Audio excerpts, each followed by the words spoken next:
고난당한 것이 내게 유익이라 라는 말씀으로 하나님의 말씀 증거하도록 하겠습니다. 여러분들은 다 여기 예수님을 믿는다고 하시는데 대체 왜 믿으시는 겁니까? 예수님을 믿으면 복을 받고 잘 살고 안전을 보장받기 때문에 믿으시는 분 혹시 계십니까? 저도 예전에 실제로 그렇게 믿었거든요. 목적이 있으니까 믿는 거 아니냐? 실제로 그렇게 믿는 분들이 상당히 많이 있죠. 저도 한 20대 중반까지는 그렇게 믿었던 것 같아요. 우리 주변에도 보면 말은 그렇게 할지 몰라도 실제 속마음은 복받고 잘 되기 위해서 그런 거 아니냐, 그렇게 믿는 분들이 의외로 많이 있습니다. 성경 읽을 때도 보면 복받는 말씀만 따로 모아놓고 이제 그것만 묵상하면서 막 마음이 따뜻해지고 은혜 받는 분들이 있어요. 근데 예수님을 믿는다고 해서 고난이 없어지는 건 절대 아니죠. 만약에 고난과 내가 멀어지고 싶어서 믿습니다, 그러면 주소를 잘못 찾아오신 겁니다. 저기에 이제 무당이나 사주 보는 분들 찾아가셔야 돼요. 기독교는 시작부터 끝까지 고난과 뗄래야 뗄 수가 없는 종교거든요. 한번 생각해 보세요. 예수님과 사도들 고난 받지 않았습니까? 누구보다 많은 고난을 받았죠. 선지자들, 다윗, 다 고난을 받은 사람들이에요. 무수히 많은 고난을 받았습니다. 고난이 없이 평탄하게 살았던 사람 아무도 없어요. 잘 믿으려고 하면 더욱더 고난이 있다는 겁니다. 그래서 바울이 마지막에 죽기 전에 마지막으로 쓴 편지에서 이렇게 당부하지 않습니까? 디모데서 4장 5절 말씀, 그러나 너는 모든 일에 신중하여 고난을 받으며 전도자의 일을 하며 너의 직무를 다하라. 신중하고 전도자의 일을 하고 직무를 다하라. 그럴 법하죠. 근데 고난을 받으래요. 다임 목사님이 마지막으로 돌아가기 전에 사역자들에게 당부하는 겁니다. 고난을 받으라. 이상한 거죠. 고난을 피하라는 게 아니고 기꺼이 받으라는 겁니다. 너무나 당연한 것처럼 말하고 있어요. 지금 말하는 대상이 원수가 아니라 바울이 너무나 아꼈던 믿음의 아들 같은 디모데잖아요. 자기 사역을 믿고 맡긴 사람에게 이렇게 말하는 거예요. 재산이 늘어나고 세상의 인정을 받고 일체의 고난으로 벗어나라, 고난에서 벗어나라, 이런 게 아니라 고난을 기꺼이 받으라, 이렇게 권고하는 거예요. 일종의 고난 신학인 거죠. 생각해보면 바울이 누구보다도 많은 고난을 받지 않았습니까? 고린도후서를 보면 자기가 얼마나 많은 고난을 받았는가 요약해서 말하고 있어요. 성경에 안 나온 내용을 요약하는 겁니다. 고린도후서 11장 23절, 내가 수고를 넘치도록 하고 옥에 갇히기도 더 많이 하고 매도 수없이 맞고 여러 번 죽을 뻔하였으니 유대인들에게서 40에서 하나 감한 매를 5번 맞았으며 3번 태장으로 맞고 1번 돌로 맞고 3번 파선하고 일주야를 깊은 바다에서 지냈으며 여러 번 여행하면서 강의 위험과 강도의 위험과 동족의 위험과 이방인의 위험과 신의 위험과 광야의 위험과 바다의 위험과 거짓 형제 중에 위협을 당하고 또 수고하며 애쓰고 여러 번 자지 못하고 줄이며 목마르고 여러 번 굶고 춥고 헐벗었노라. 엄청나게 많은 고난을 겪었다는 거예요. 우리 속담에 이런 말이 있죠. 젊어서 고난은 사서도 한다. 제가 예전에 젊었을 때 20대 초반에 담임 목사님이 고난의 연단을 거쳐야 성장한다 해서 그때부터 기도했다고 했죠. 하나님 저에게 고난을 주시옵소서. 진짜 주시더라고요. 그런 기도 함부로 하는 거 아니에요. 일부러라도 근데 고난을 받을 필요가 있다는 거예요. 왜죠? 고난을 겪어야 인간이 비로소 성숙해진다는 거예요. 고난을 겪어야 속이 깊은 인간이 된다는 겁니다. 믿지 않는 사람들도 이 정도의 지혜는 있다는 거예요. 성경은 우리에게 고난의 유익에 대해서 뭐라고 말합니까? 첫 번째로 오늘 나오는 다윗의 고백처럼 자기 자신을 돌아볼 수 있게 해주는 거예요. 평소에는 우리가 어떻습니까? 그래도 나 정도면 좀 괜찮지 않나? 자기에 대해서 별 생각 없이 살아가요. 67절 말씀을 다시 함께 읽겠습니다. 시작. 고난당하기 전에는 내가 그릇 행하였다니 이제는 주의 말씀을 지키나이다. 여러분, 다윗에 대해서 어떻게 생각하십니까? 밧세바 사건만 아니었으면 그래도 완벽한 왕이지 않았냐? 모범적인 청년이었을까요? 시편 말씀 자세히 보세요. 전혀 그런 사람이 아니었다는 겁니다. 다윗이 시편을 보면 슬쩍슬쩍 자기 죄를 고백하는 내용들이 나옵니다. 자세하게 말은 안 하는데 슬쩍슬쩍 고백하는 거예요. 제가 몇 가지만 읽겠습니다. 시편 25편 7절 말씀. 여호와여 내 젊은 시절의 죄와 허물을 기억하지 마시고. 젊은 시절에 지은 죄들.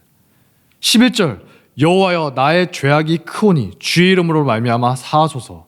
41편 12절 수많은 재앙이 나를 둘러싸고 나의 죄악이 나를 덮침으로 우러러볼 수도 없으며 죄가 나의 머리털보다 마름으로 내가 낙심하였음이니이다.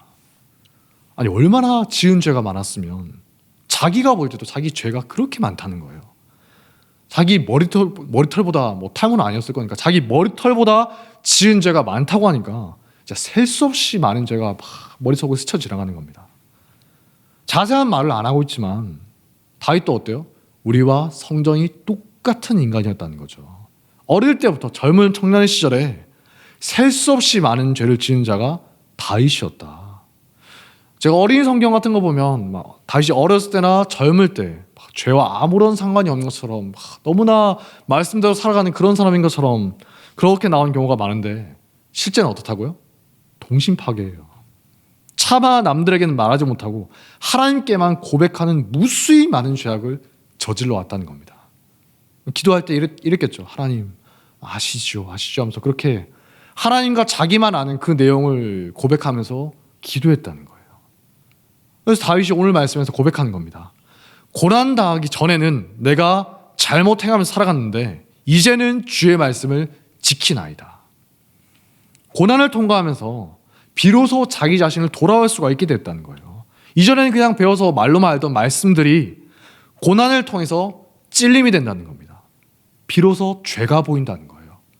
내가 진짜 죄인이구나. 대표적인 경우가 포로로 끌려갔던 이스라엘이 있죠. 구약 성경 보면 어떻습니까? 이스라엘 역사 내내 끊을 수 없는 죄가 있었어요. 하나님 선지자를 보내고 벌을 내리고 돌아오라 해도 끝까지 끊을 수가 없었던 죄가 있었는데 뭡니까? 우상숭배예요. 구약시대 내내 이 우상숭배를 끊을 수가 없었던 겁니다. 결국 어떻게 되죠? 예루살렘이 정복되고 하나님의 성전이 진짜 돌 위에 돌 하나도 남지 않을 정도로 완전히 무너져 버려요. 포로로 끌려가죠.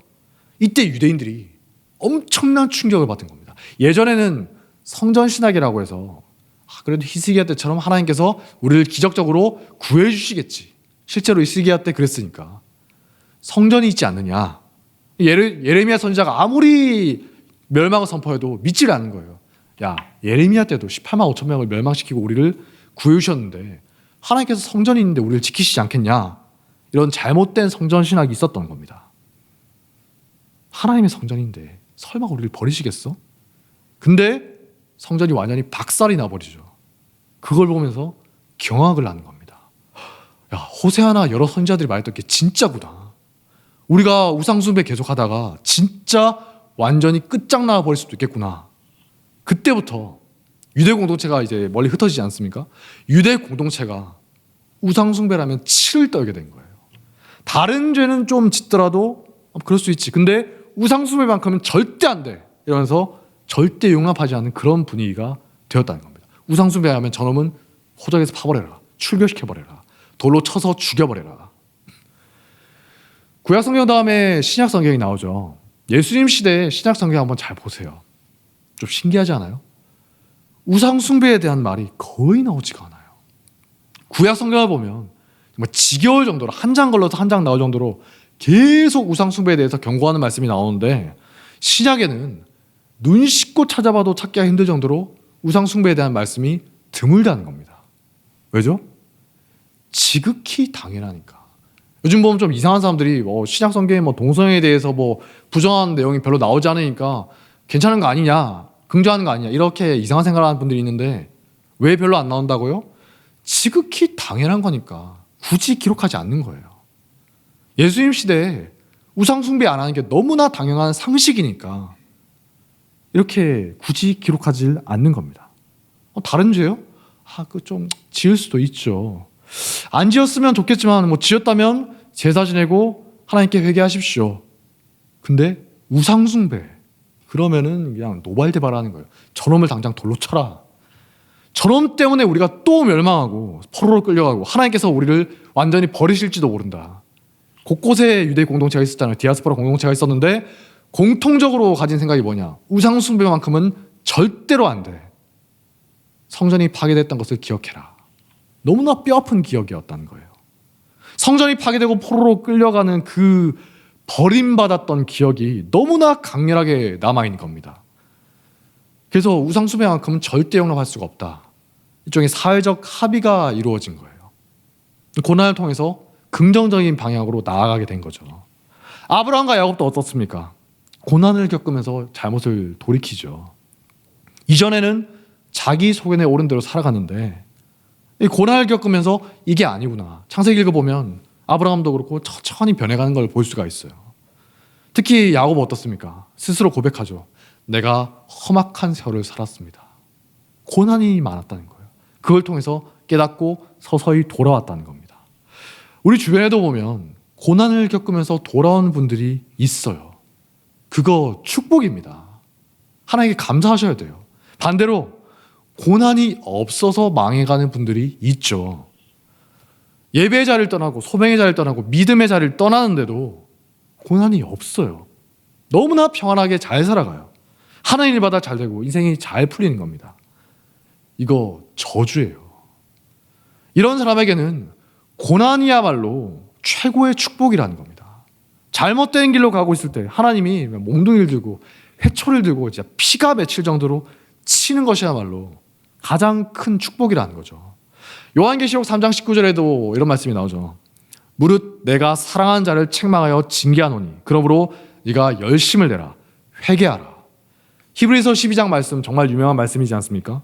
내 아들아 주의 징계하심을 경히 여기지 말며 그에게 꾸지람 받을 때 낙심하지 말라. 주께서 그 사랑하신 자를 징계하시고 그가 받아들이시는 아들마다 채찍질하심이라. 하나님이 아들과 같이 너희를 대우하시나니 어찌 아버지가 징계하지 않는 아들이 있으리요. 징계는 다 받는 것이거늘 너희에게 징계가 없으면 사생하여 친아들이 아니니라. 무릇 징계가 당시에는 즐거워 보이지 않고 슬퍼 보이나 후에는 그로 말미암아 연단받는 자들은 의와 평강의 열매를 맺느니라. 만약에 잘못된 길을 가고 있을 때 막 고난이 있고 힘든 일이 있으면 기뻐하고 즐거워야 된다는 거예요. 내가 다윗처럼 하나님의 사랑을 받는 사람이구나. 내가 사생아가 아니라 하나님의 친자녀구나. 하나님의 사랑을 받고 있는 사람이라는 증거라는 거예요. 혹시 인생에 고난이 있으십니까? 혹시 내가 말씀을 벗어나서 살고 있다는 것은 아닐까? 점검해보는 계기로 삼으시기 바랍니다. 지혜로운 사람은 고난조차도 성장의 양식으로 삼아요. 어리석은 사람은 고난이 왔을 때 불평만 터뜨립니다. 깨달으라고, 너 지금 잘못 살고 있다고 하나님께서 깨달으라고 주신 고난인데 원망만 하는 거예요. 불평만 해요. 사람의 위로만 받으려고 하는 겁니다. 고난의 목적이 있는데 전혀 모르는 거예요. 그러므로 고난이 왔을 때 무엇보다도 먼저 나 자신을 돌아보고 점검해야 된다는 겁니다. 둘째로 고난은 우리를 더 높은 단계로 도약하게 해주는 계기가 된다는 겁니다. 여러분 중에 운동이나 공부해 보신 분은 아시죠? 평탄한 것만 하고 있으면 절대 늘지가 않아요.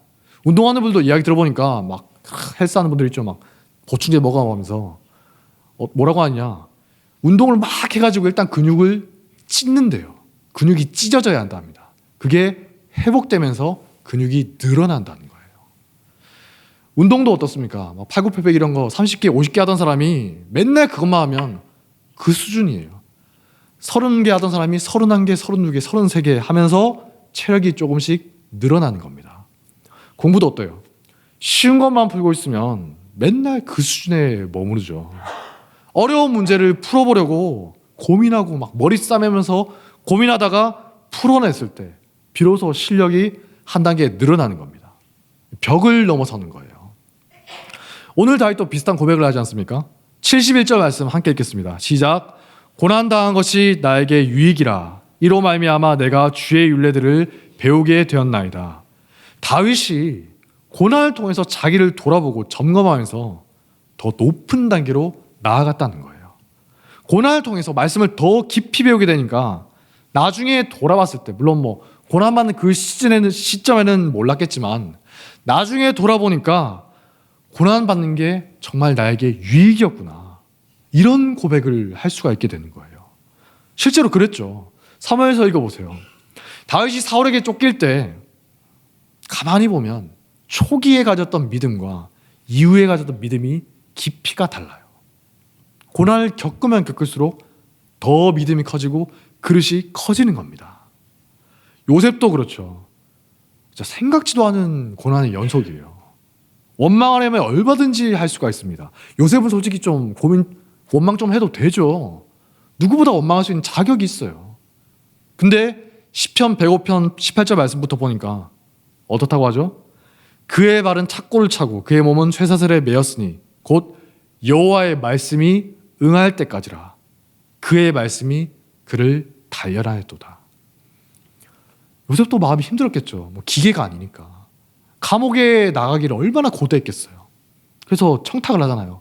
자기 꿈을 풀어준 사람에게 나가서 저 좀 잘 말해주십시오. 청탁도 하고 기대도 해요. 근데 아무런 도움이 없었죠. 정작 힘들 때 요셉을 붙들어줬던 게 뭐라고요? 파라오도 아니고 간수장도 아니고 술 맡은 관원장도 아니고 여호와의 말씀이 요셉을 단련했다는 겁니다.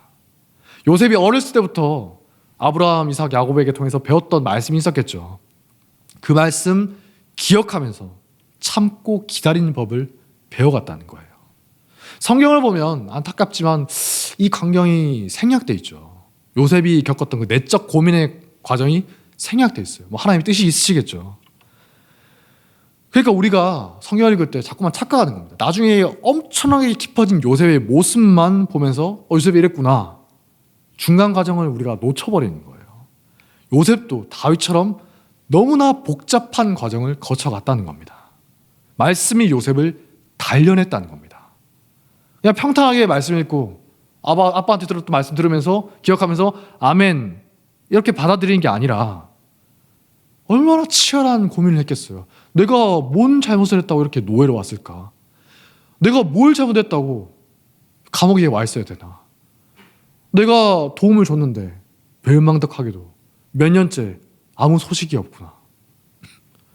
치열한 고민을 하면서 삶을 통해서 말씀을 살아내는 사람으로 변해가는 거죠.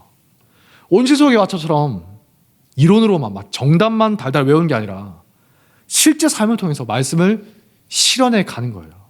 우리들이 그렇게 살아가고 있는 것처럼 말이죠. 우리랑 똑같은 거예요. 나중에 요셉이 형들을 용서하면서 놀라운 고백을 하죠. 당신들이 날 이렇게 이곳에 팔았다고 해서 근심하지 마소서. 한탄하지 마십시오. 하나님이 생명을 구원하시려고 나를 당신들보다 먼저 보내셨습니다. 그런즉 나를 이리로 보낸 자는 당신들이 아니요 하나님이십니다. 우리 같으면 어때요? 솔직히 저 같으면 그랬을 것 같아요. 너희들과 너희들의 자식들을 완전 멸절시키려고 내가 지금 이 자리에 올라왔다. 잘 걸렸다 하면서 완전 그냥 박살을 내겠죠. 근데 놀라운 고백을 하는 거예요. 여러분이 만약에 요셉과 같은 일을, 억울한 일을 계속 겪었다고 생각하면 용서가 될 것 같습니까? 3대 구족을 벌여야 될 것 같은데 나쁜 놈들이잖아요. 원수들이에요. 아버지와 생이별을 하게 하고 나중에 형제들의 말 들어보면 요셉이 구덩이에서 막 울며 불면서 사정을 해요. 근데 그 옆에서도 모른 척하면서 구덩이 옆에 앉아서 태연하게 식사를 하다가 노예로 그냥 팔아버리는 거예요. 천하의 나쁜 놈들이죠. 저는 자신 없어요. 사역자지만 자신이 없습니다. 이 사람들 과연 내가 용서할 수가 있을까? 여러분도 자신이 있으십니까? 자신 없죠. 네. 그런데 요셉은 용서할 수가 있었다는 거예요. 근데 착각하지 마십시오. 잊은 게 아니에요. 절대 잊지 않았어요. 다 기억하고 있어요. 근데 더 큰 걸 알게 됐기 때문에 용서할 수가 있는 겁니다. 요셉의 말을 잘 들으셔야 됩니다. 절대 잊었던 게 아니에요. 요셉이 그들에게 이르되 두려워하지 마소서. 내가 하나님을 대신하리이까. 당신들은 나를 해치려고 하였지만 다 기억하고 있죠. 하나님은 그것을 선으로 바꾸사 오늘과 같이 많은 백성의 생명을 구원하려 하셨나니 당신들은 두려워하지 마소서. 내가 당신들과 당신들의 자녀를 기르리이다 하고 그들을 간곡한 말로 위로하였더라. 요셉이 고난을 통해서 엄청나게 깊어진 거예요. 형들의 잘못, 예전에 어때요? 형들의 잘못을 고자질하고, 그리고 정말 철이 없었죠. 누가 봐도 민감한 내용인데 그거 막 가족들 앞에 자랑스럽게 떠벌떠벌하고, 그랬던 예전의 모습을 뒤로하고 이제 성숙한 신앙인이 된 겁니다. 고난이 없으면 절대 이룰 수가 없었던 경지에 이른 거죠. 우리나라도 요즘 보면 혹시 아시는 분 계실지 모르겠지만 고난의 세월 덕분에 요즘 큰 대목을 맞이하고 있지 않습니까? 저기 멀리 이제 러시아 우크라이나 전쟁 때문에 전 세계에 있는 많은 나라들이 막 작전 계획을 바꾸고 있어요. 옛날에 뭐 핵이야 중요하다 이랬는데 그게 아니구나. 오늘날 전차가 탱크가 정말 중요한 것이구나. 그리고 포를 쏘는 자주포가 정말 중요한 것이구나. 새롭게 알게 된 거예요. 실제 전쟁이 터지니까.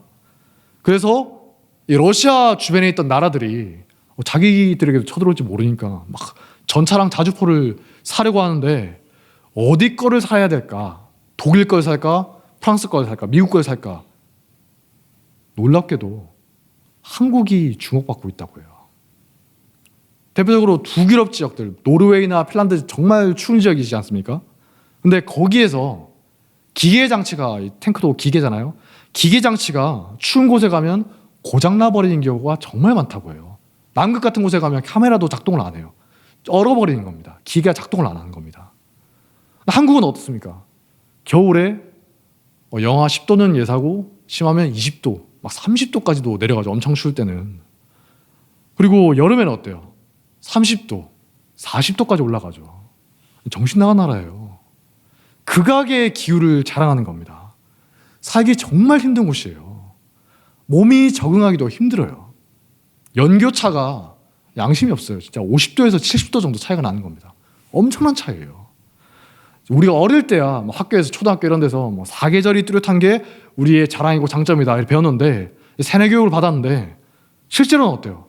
정말 사람 살기 힘든 기후입니다. 근데 이 최악의 환경 덕분에 어떤 기후에서도 활동할 수 있는 전천후 무기가 나오는 거예요. 뜨거운 여름에도 작동해야 되죠. 그러니까 사막 지형에도 쓸 수가 있는 거예요.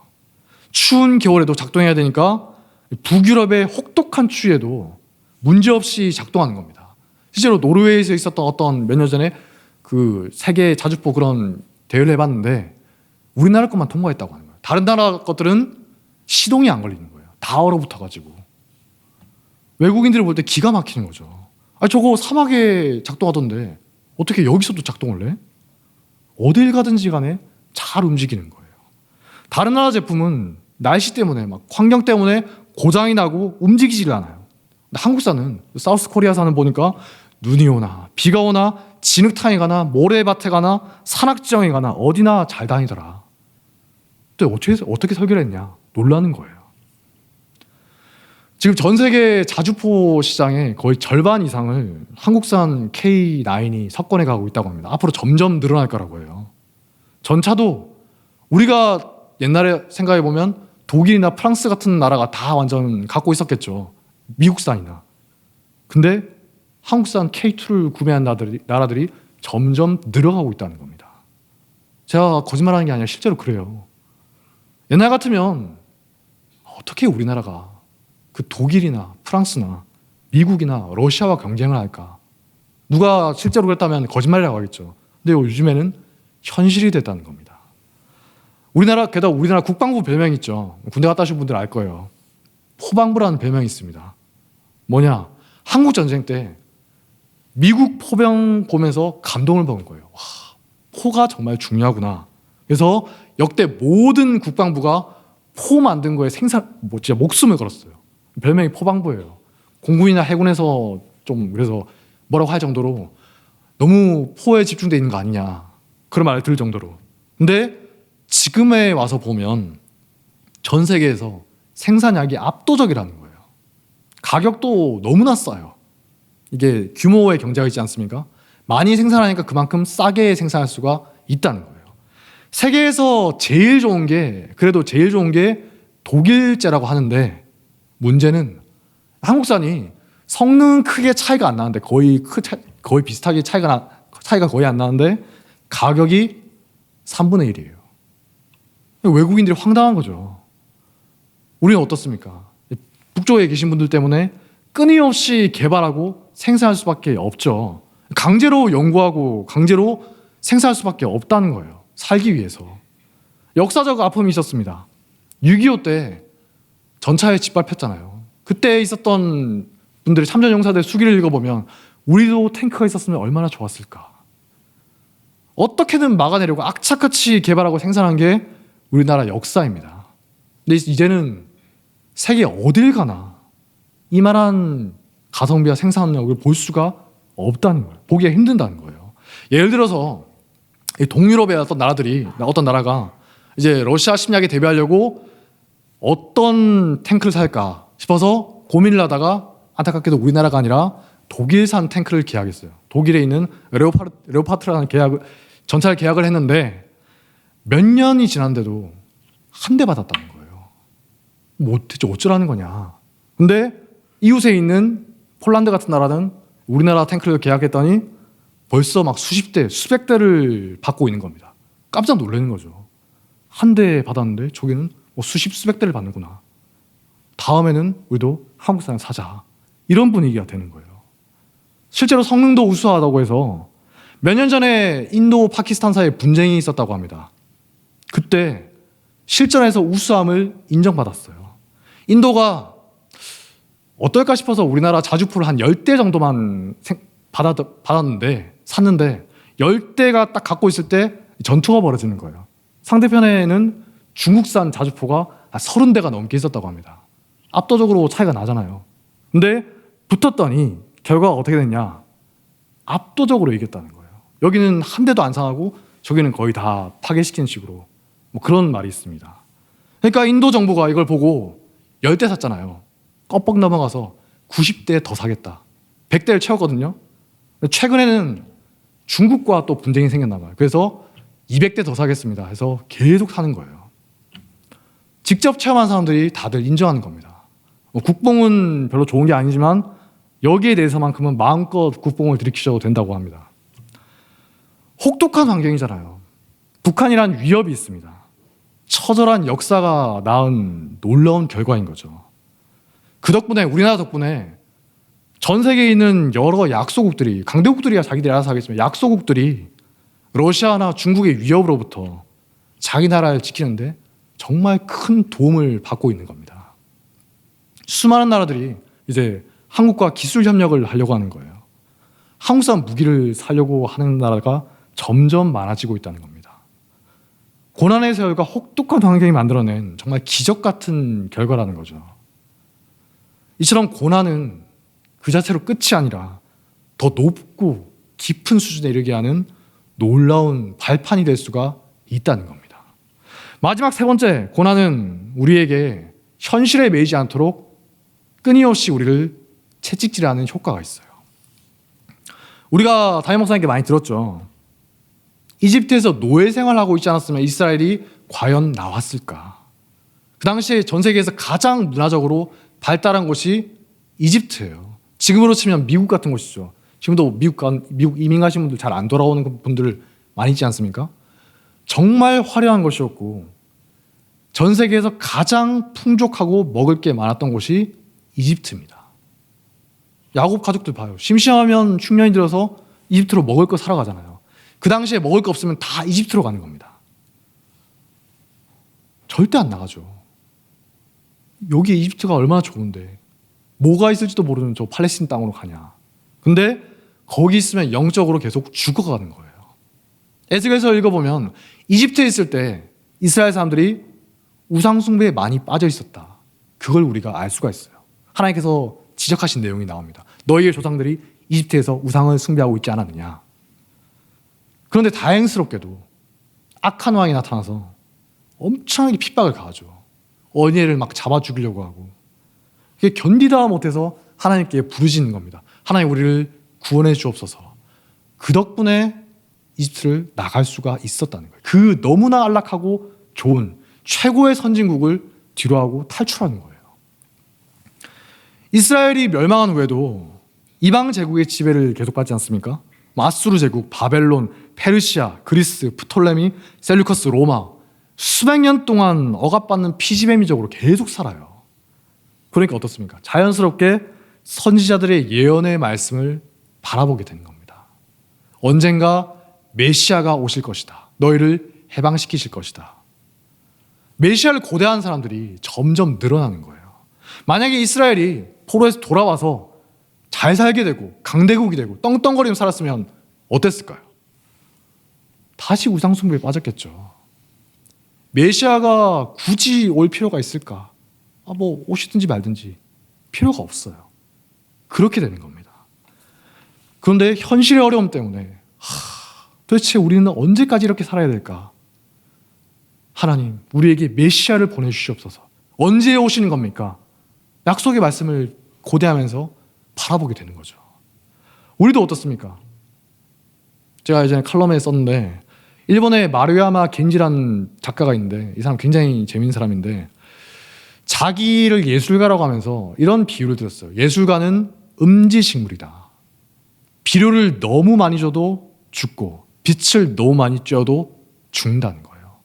비료는 돈이고 빛은 명예라는 겁니다. 그런 게 너무 많으면 예술가로 설 수 없고 망가진다는 거예요. 그러다가 끝장난다는 거죠. 그리스도인도 마찬가지라는 거예요. 이 세상의 것이 너무나 풍족하게 있으면 어떻습니까? 매여서 살아갈 수밖에 없죠.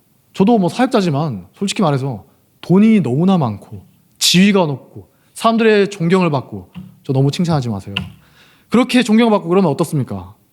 주여, 이곳이 좋사오니 조금만 더 있으면 안 되겠습니까?